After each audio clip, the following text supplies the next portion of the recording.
Saeed here. Welcome to Psychologist Spirituality. So just share some insight. I've been coming here for the past 5 years. The previous 2 years it's been virtual, but I guess my development as a psychologist, a professional, a researcher, after having been involved in this field, working with human beings, working with children, it just really gives me reprieve on how corporate psychology is. And you get that when you walk around the exhibit floor. Even when you meet other people, you kind of have to sell them this idea of who you are, what university you represent, how many publications you have, right? How prestigious you are.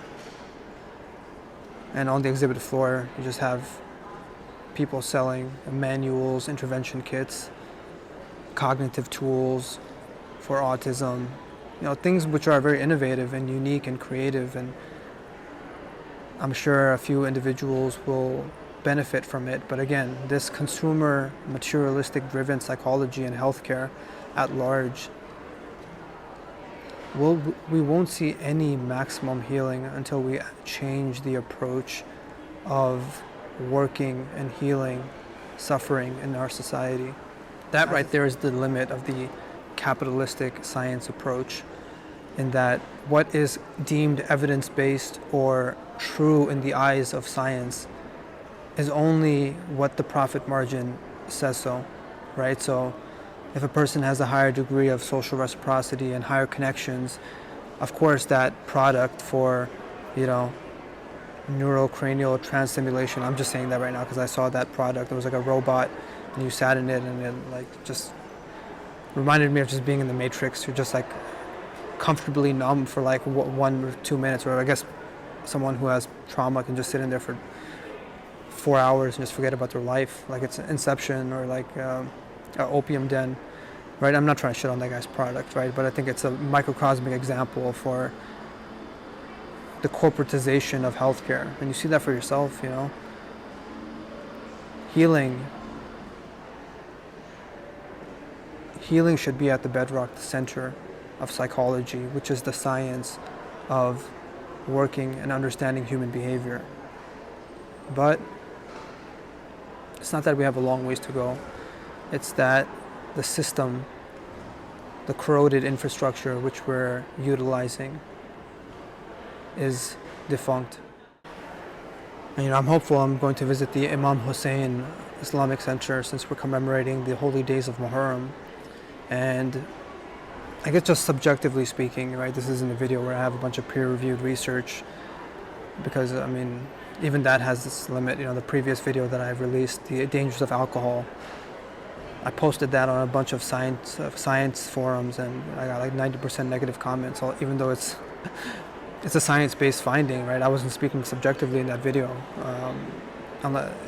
Towards the end, I spoke a little bit about my personal experiences, but 90% of that video was utilizing the longitudinal data, and people still had their, emotional reaction towards it, because we're experiential creatures. We draw from our memories and our moments in life, so people have very cathartic or emotionally laden experiences with drinking alcohol. So when they see a peer-reviewed journal on the dangers of its limiting cognitive health, things like that, they go like, oh, F that, like, oh, I have a good time with it, right? So the limits of empiricism, right? We are intuitive, experiential creatures, right? And I'm going to parallel the video in some way in this American Psychological Association conference, a place where healers come to expand their tools of healing. That's the way I look at it.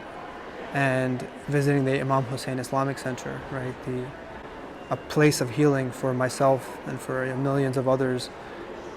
And if you want to expand beyond that, billions of others. And the two are reciprocal, interdisciplinary. Lots of the approach and the work that myself and our university seeks to do is to create a deeper bridge between religious, spiritual places of worship and mainstream psychological services, right? Because for myself, they're providing the same exact resource.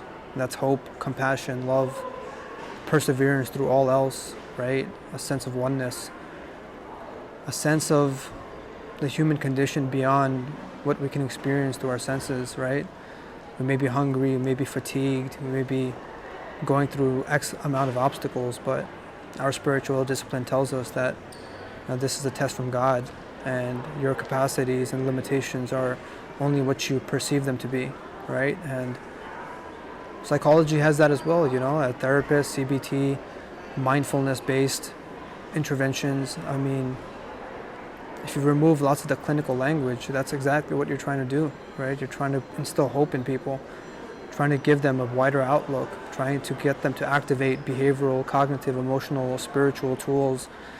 He will not be Muslim. Altruism. Rasulullah wants us to pay attention to the affairs of other Muslims, affairs of other people. In another narration he says, Man bata laysa minna man bata shab'anan wa jaruhu ja'i'. Laysa minna, he will not be amongst us, the one who stays at night, he goes to sleep while his belly is full and his neighbor sleeps hungry. He will not be amongst us. Laysa minna man bata shab'anan wa jaruhu ja'i'.